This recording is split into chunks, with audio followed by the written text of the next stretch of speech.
Well, hello and welcome to my home. I'm Dr. Valerie Walker. I'm a board certified family physician, and today, Big Boy and I, who you see in the background, Big Boy, who's just a killer goldfish, he loves to think that all the time, is going to bring you really good information on how to cure high blood pressure and diabetes. That's right, you heard it right here. We are going to cure, not treat, cure high blood pressure and diabetes. So we're going to start doing a series on how to live well and how to live healthy. You know, they say in the Bible, in the third epistle of John, and you know your Johns, you got John in 1 John, 2 John, 3 John, so don't go running around acting like you don't know your Johns. God asks us and wants us to be healthy and prosper, even as our soul prosper. So what I want to talk to you today about is the cure for diabetes and high blood pressure. And trust me, if you follow the things I'm going to tell you today, there is a cure. You'll have low blood pressure and you'll have low cholesterol, and you will actually have a low blood sugar. We want everything now low. The only thing we want high is our finances and getting out of debt, but we really want everything low. So today we're talking about the cure, and we're going to do it the biblical way, then the traditional way, and the natural way to cure diabetes and high blood pressure. As y'all very well know, in this society, we're not geared too much toward wellness. We're geared more toward sickness. Most people tell me, oh, Dr. Walker, I'm sick.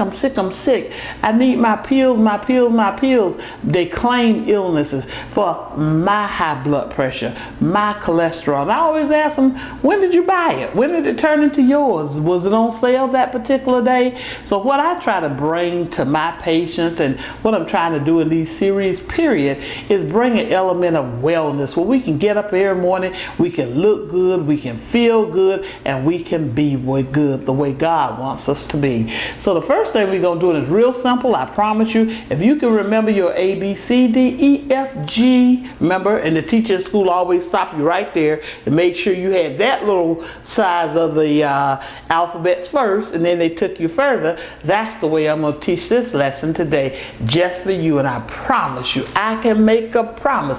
If it fails, I will take you to dinner and we'll have something real healthy. If you follow these guidelines that I'm going to teach you today, you will have the cure for high blood pressure and diabetes. Now, if you relapse, that's not to say it can't come back on you. If you start eating fried chicken and fried donuts every night, that's not what I'm talking about.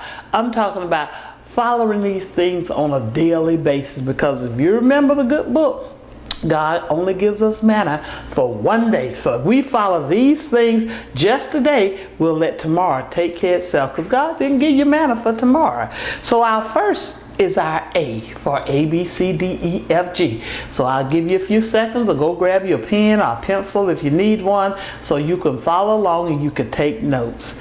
The first A is for our hemoglobin A1C. And this is a test. Don't try to memorize all this. You would have had to go to medical school years and years to understand the principle. But actually, this is a test that will tell us what your blood sugar has been doing for the past 3 months. So if you come to the doctor in March, we can go back to January and just give you an average of your blood pressure and the readings that you've had. Now, you don't have to just not take them and say, oh, I heard Dr. Walker say you all can do a test and can tell me what my blood sugar has been doing for the last 3 months. That's not it. You want to check your sugar every day, just like your doctor tell you to do, so you can get an average reading yourself of how well you're doing. But for physicians such as myself, we like to see what has been your average over the last 3 months, and then 3 to 4 sometime, but usually 3 months, your doctor will try to check it to see exactly how it's been doing. The American Diabetic Association says usually 7 or below,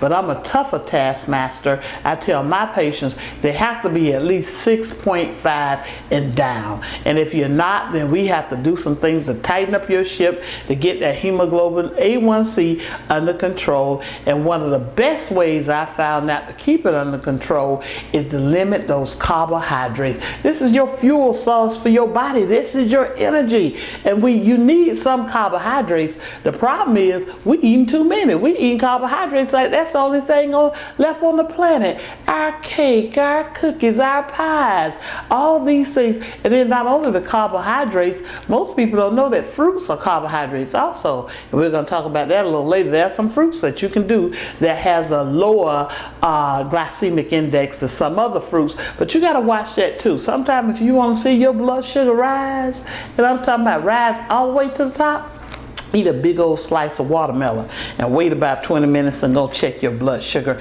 Fruits have natural sugar, which are better for you, but it's still sugar. So you've got to get that hemoglobin A1C under control in order to cure diabetes. So what's your number? If it's 11, if it's 10, it doesn't matter where you start. We can meet you wherever you are, but we've got to get that blood sugar under about 6.5. Those are my standards. So that's A. So write that down. Hemoglobin A1C if you're diabetic, to keep it low. Usually under about 5.6 is really normal, and it gives you a low risk of diabetes. And B is your blood pressure. You have got to keep your blood pressure under control, and there's a cure for blood pressure. Most people don't know naturally you can eat celery and lower your blood pressure. Celery is a natural diuretic. Fruits and vegetables, especially vegetables and the green vegetables, and we'll talk about that a little later, they have so many things that are good for you. So celery, start your day off eating you some celery. It's okay to eat it in the morning. I don't know why we think we have to eat vegetables at night. Eat vegetables in the morning, especially if you're going to make an omelet.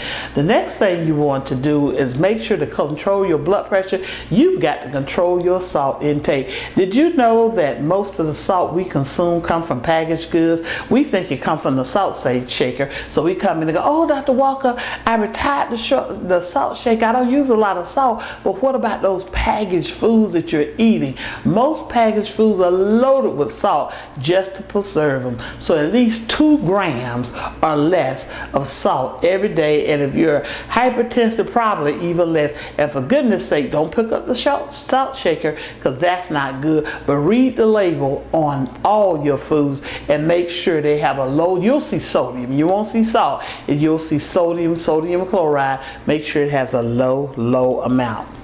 The next thing is the C is for your cholesterol. What is cholesterol? Cholesterol is a substance in the body that actually you need. So you do need some cholesterol. Cholesterol synthesizes the sex hormones. And that's why a lot of times if ladies are overweight, they're having problems with their little monthly menstruals and all that. A lot of times it's because the diet is too high in cholesterol. So you need some cholesterol. The problem is we eating and got too much cholesterol. Where does cholesterol come from? It's 2 sources of cholesterol, and both of them start with an F. One is family and one is food. So the family, we can't do anything about. Mom and dad done had you, they done the little do. Grandmama and granddad, they done the little do. So you're here. So we cannot negate the family history. Those are genetic. So you can't run away from your DNA. But what we can do is control what we're eating every day. And we're eating too many foods that are just loaded with cholesterol. So we're going to have to watch our cholesterol content. Most labs will take cholesterol under 139. I like a cholesterol level of about 180 or less. Now, there are 2 types of cholesterol. HDL cholesterol, that stands for high density lipoprotein, and low density lipoprotein. Now you need a lot of the high density lipoprotein, because it's like Roto-Rooter. It goes through your body and it just eats up all the bad cholesterol, and it arrests. It's like the share. The HDL cholesterol, the good one, goes in, arrests the bad cholesterol, and it's squirted out of your body. If your HDL, which is the good cholesterol, is out of whack, then it doesn't leave any room to remove the bad cholesterol. So it's just like life. It's just like the Lord and the devil. It's good and evil. So it's a good cholesterol. All cholesterol is not bad. And then it's the bad cholesterol. What we want to do is eliminate the bad cholesterol. Guess what's the best way to elevate that HDL cholesterol? And we're going to talk about that a little later under E.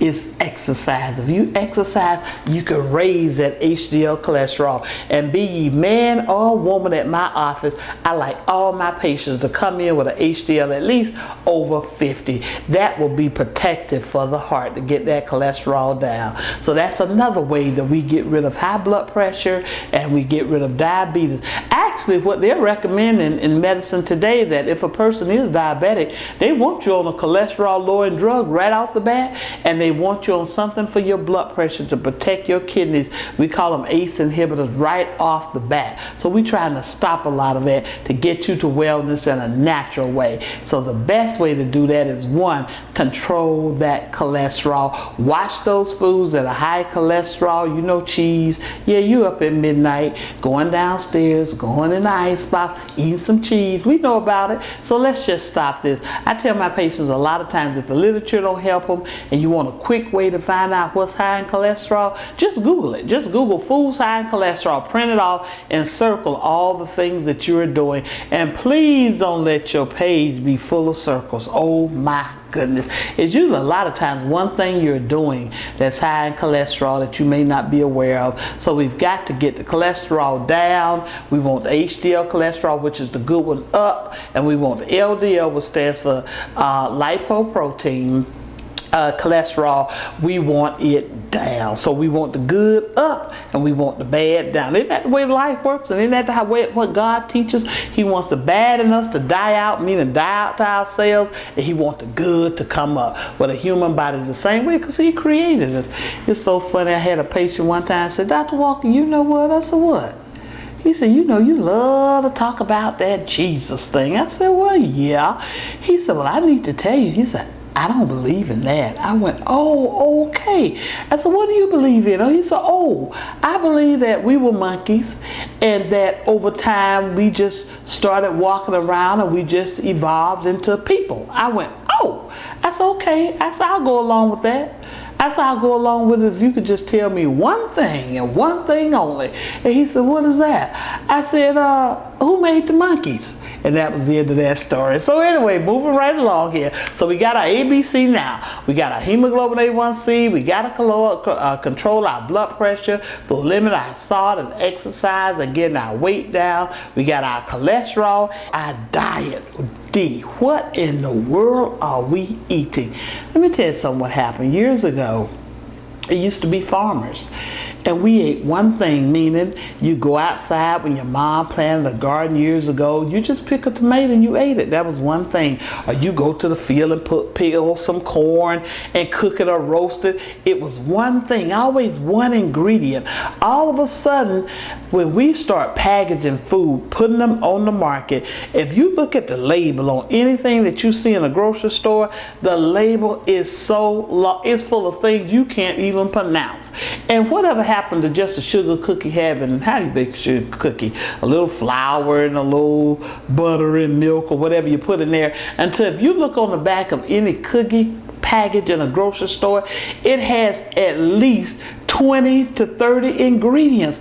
You don't need all that to make a cookie. And most of them are chemicals. They're not natural. So when we came out of our kitchen and started buying packaged foods at the grocery store, and then we started limiting our diet to what we could eat in fast food markets, if you look at the curve of American health, we just start plunging straight down. Right now, they're listing us as the most unhealthiest nation in the world because of our diet. Guess what we eat now? We've gone all the way from, remember in the 40s and the 50s when you sat around with your parents and you had a real meal, you talked, you prayed. Oh yeah, you prayed back in those days too. That's something we don't do anymore, and we're going to have to pray for God to heal our land actually and heal our health. But we sat around tables and we held hands and we prayed. Guess what we do now? We get our breakfast out of the gas station. Now when I was growing up, the only thing the gas station sold was gas and maybe a few little trinkets on the side.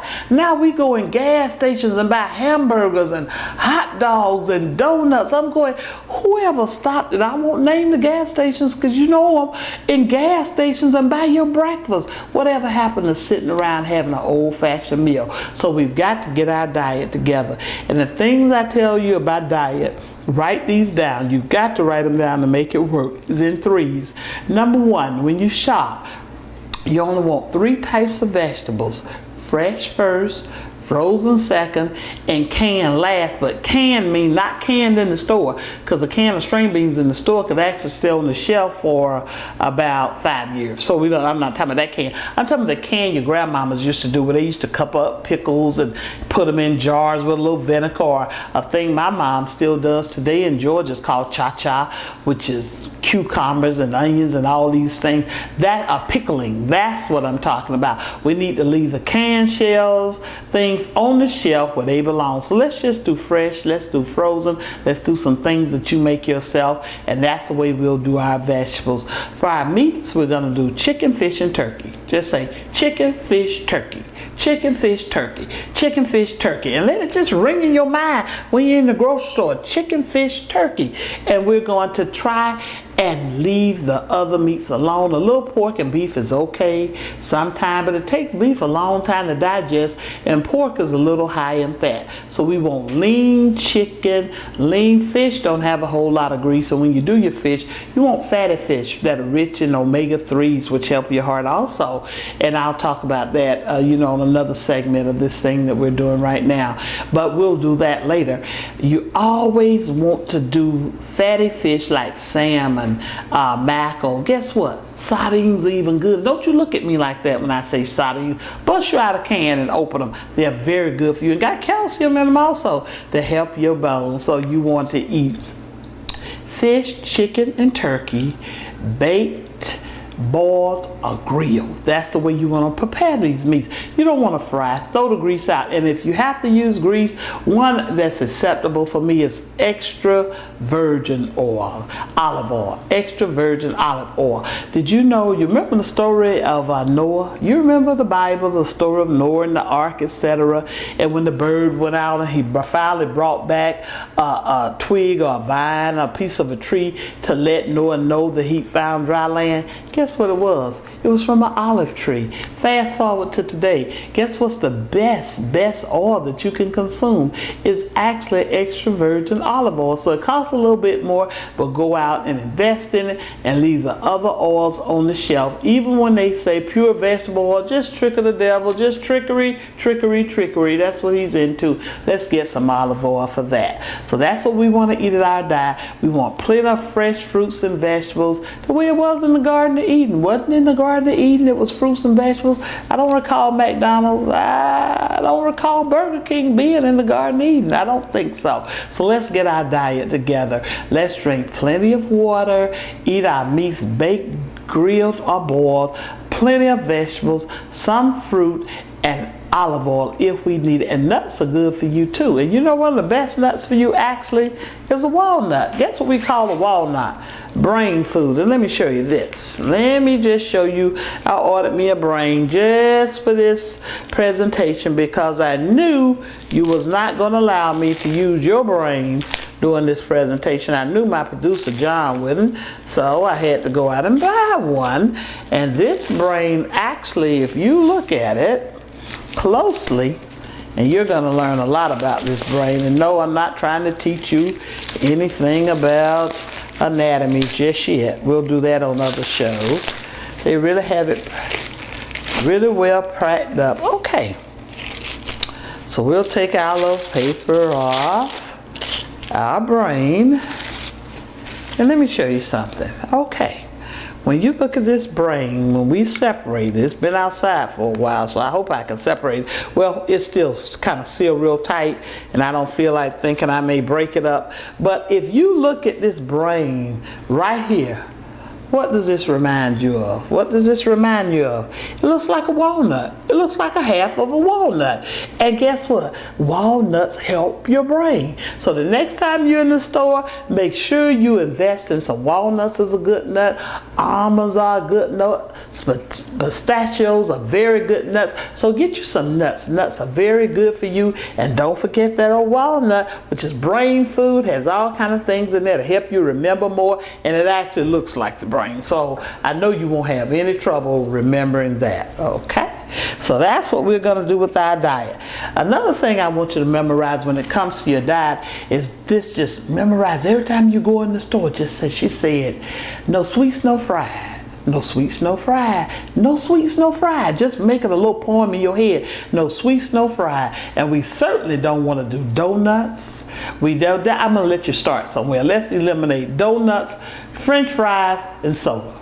Can you do that for me? Can you just eliminate those 3 things from your diet, and we'll be way down that road to good health. You don't want to be my outlawed foods or anything that contains high fructose corn syrup. This is a syrup that is so sweet and it's in everything. And a lot of experts are actually thinking that this may be the cause of everybody getting diabetes. Just flip the label over. If you see high fructose corn syrup, put it back on the shelf. Yogurts, all of them. I think the Greek yogurts don't have the high fructose corn syrup, but ketchup, beans, ranch dressing, everything that you see high fructose corn syrup, put it back. And my other outlaw food is aspartame. This is what's in diet soda, diet products. This is the blue sugar. If you see anything with aspartame, you want to put that back on the shelf too. So no soda, no donuts, no fried food, no aspartame, and no high fructose corn syrup. And we're going to be halfway healed all the way right then and there.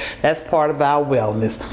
Then the other thing we're going to have to do, you've got to exercise. And I know you're going, oh, I knew she was going to say that. That's right, you've got to do it. If you want to maintain looks such as mine, and I do that because I drink a lot of water every day and I exercise, you have got to work out every day. And I don't care if it's 20 minutes. Don't tell me about you don't have time. I have patients tell me all the time, Dr. Walker, I don't have time to exercise. By the time I drop the kids off and I go do this and I go do that, let me tell you something. God in His wisdom gave us 24 hours in the day, and I know out of those 24 hours you can bust out 20 or 30 minutes for you. That leaves you over 23 hours just for you. I don't care if you walk it, stretch it, swim it, play ball, just run, just carve out something just for you for 30 minutes every single day, 7 days a week. Remember I told you earlier, it'll increase the high density lipoprotein, the good cholesterol in your body, the exercise will, out of 24 hours. It's almost like when God asks you for the tithe. He said, I don't want your whole check. He said, I just want 10%. Well, I don't want you to exercise. Now, see, I could flip this and say, exercise for 23 hours and do everything else you need to do in an hour. Just like God can flip it and say, you know what? I think I need 90% of that time. And you keep the 10, you wouldn't think that would be fair. So I think you can hang on to that little 30 minutes. And I tell patients all the time, would you rather 30 minutes to an hour? Would you like to exercise for an hour or be dead for 24 hours? I mean, take your pick. You got one. So let's get our fitness together and find what you like too. We found out people exercise better when they do what they like. Like, I'm a walker. I love to walk, and I like to walk by myself because I can listen to pastors like Bishop Jake and Joyce Meyer and all these people I love to listen to while I walk. And I can really get into it versus when I'm with somebody, I feel committed to talk. I talk all day. As you all can see, I am a talker. I talk all the time. So I need that quiet time. So if I'm not listening to one of my spiritual tapes and all, then I just talk to God and the birds and the bees or whatever. But everybody needs that quiet time for themselves, and exercise is a great way to do it. Other thing to do with your fitness is make sure you drink a lot of water. Guess how much water you're supposed to be drinking? Half of your body weight. So if you weigh, you go, oh, that's a lot of water, I'm going to feel waterlogged. No, you won't. If you weigh 200 pounds, that's 100 ounces a day. So that's a little over a gallon of water a day. You need to start early in the morning so you don't be up all night long running to the bathroom and telling me you can't sleep. You run into the ladies' room all night. Most of you not sleeping. No way. And we'll talk about that on a different episode of this series that we're doing. But you've got to drink, as part of your fitness, half of your body weight to stay well hydrated, because most Americans, believe it or not, we found out is dehydrated. Nobody drinks enough water, so we all dehydrated. So increase the water, limit the, don't do sodas at all. I mean, you cannot do soda, period. Not regular, too much sugar. High fructose corn syrup is the second ingredient on the soda. If you got a can available, go look at it and see what you see. High fructose corn syrup. Then you can't do diet because they will have aspartame in it and a lot of salt. So you swapping sugar for salt. Come on now. That's like saying, do you want to have a heart attack or do you want cancer? They both are bad. So let's get on the water kick, and like to drink a lot of it, keep it with you. Find a bottle of water that you like and just drink it. So lots of water for our fitness. So just to recap our ABCD, A is for our hemoglobin A1C, B is going to be for our blood pressure, C for our cholesterol, D for our diet, E, we go into exercise every day, 7 days a week, even after church on Sunday. You had that big Sunday meal, that's the best time to go because you need to walk some of all that turkey and dressing off of you. We're going to stay fit because when our mind is fit, our body is fit. And G, and finally, stands for today is a good day to have a good day. I'm Dr. Valerie Walker, and this has been my message today on how to cure, not treat, cure high blood pressure and diabetes. We'll be back with another series for you real soon. Thank you. You can follow me if you want to. You can find me on Facebook. You can go to my website, drvaleriewalker.com, where we have all kind of recipes and good quotes and things to make you feel better. You can follow me on Instagram, Twitter. I have a book out, 131 Ways to Live to be 131. It's going fast to be a best-selling book, and it's funny, but it's everything you need to know about the body. Until next time, I'm Dr. Valerie Walker, and myself, on behalf of myself, my entire staff and crew, and naturally, Big Boy, we will see you next time.